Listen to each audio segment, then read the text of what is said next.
Microbiology ডিপার্টমেন্টে bioinformatics অ্যাপ্লিকেশনটা আসলে কি, কিংবা একজন মাইক্রোবায়োলজিস্ট হিসাবে তোমার কেন এখনই বায়োইনফরমেটিক্স শেখা প্রয়োজন। চলো ছোট্ট একটা গল্পের মাধ্যমে বিষয়টা বোঝার চেষ্টা করা যায়। মনে করো তুমি একজন মাইক্রোবায়োলজিস্ট। একদিন তোমার পরিবারের একজন সদস্য গুরুতর অসুস্থ হয়ে আইসিইউতে ভর্তি হলো। ডাক্তাররা পরীক্ষা করে বললেন ফুসফুসে অজানা এক ব্যাকটেরিয়া সংক্রমণ হয়েছে, কিন্তু কোনোভাবেই সেই ব্যাকটেরিয়ার স্ট্রেন বোঝা যাচ্ছে না।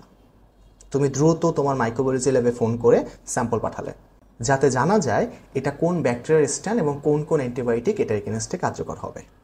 কিন্তু ল্যাব থেকে খবর এলো পুরনো পদ্ধতিতে এটা জানতে প্রায় 3 থেকে 5 দিন সময় লাগবে। আর তুমি খুব ভালো করেই জানো তোমার প্রিয়জনের হাতে এত সময় নেই। এখন তুমি কি করবে? ঠিক এই মুহূর্তেই তোমার কাজে আসতে পারে বায়োইনফরমেটিক্স।